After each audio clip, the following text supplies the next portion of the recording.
नमस्कार, दुनिया की खबर में आपका स्वागत है। मैं हूं शुभी मिश्रा आपके साथ। आज हम बात करने जा रहे हैं उस घटना की जिसने सिर्फ खाड़ी देश ही नहीं बल्कि पूरे पश्चिम एशिया को चिंता में डाल दिया और अब तुर्की को सबसे बड़ा खतरा महसूस हो रहा है। कतर की राजधानी दोहा में हाल ही में जो कुछ भी हुआ वो एक बहुत बड़ा अलर्ट है, खासकर उन देशों के लिए जो हमास के समर्थन में दिखते रहे हैं। इजराइल ने दोहा में हमला करके साफ कर दिया है कि वो अब किसी भी देश की सीमा या अंतर्राष्ट्रीय कानून की परवाह किए बिना अपने दुश्मनों को कहीं भी मार गिरा सकता है। कतर में हमास नेताओं पर हुआ ये हमला पूरी दुनिया को चौंकाने वाला था और अब इसी वजह से तुर्की को डर सता रहा है कि अगला निशाना शायद वही ना बन जाए। तुर्की के रक्षा मंत्रालय ने भी इस चिंता को खुलकर जाहिर किया है। सबका कहना है कि इजराइल पूरे इलाके को आग में झोंक सकता है।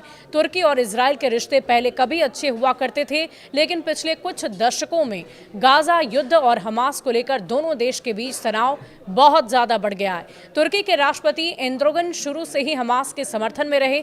उन्होंने तो इजराइल की तुलना सीधे हिटलर से कर डाली और गाजा में हो रहे हमलों को जनसंहार कहा।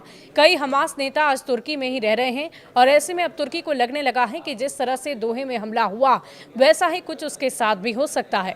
कतर पर हमला सिर्फ एक मिसाइल या बम गिरने की घटना नहीं थी, बल्कि ये इजराइल का एक खुला संदेश था कि अगर हमास का कोई नेता दुनिया के किसी भी कोने में छिपा है तो उसे वहीं जाकर खत्म कर देगा। इस पर तुर्की की चिंता इसलिए और बढ़ गई क्योंकि वो नाटो का सदस्य होने के बावजूद इजराइल को नजरअंदाज नहीं कर पा रहा है। हालांकि तुर्की की सेना काफी बड़ी है और उसकी डिफेंस इंडस्ट्री भी आधुनिक हो रही है, लेकिन सवाल यह है कि अगर इजराइल वाकई हमला करता है तो क्या तुर्की उस हमले का जवाब देगा और देगा तो आखिर कैसे। इधर कतर की प्रतिक्रिया भी काफी सख्त नजर आ रही है। कतर के प्रधानमंत्री ने इस हमले के बाद इस्लामिक देशों में मिलकर एकजुटता प्रतिक्रिया देने की अपील की है, लेकिन एक और बड़ा सवाल ये खड़ा होता है कि क्या कतर को हमले की पहले से जानकारी थी।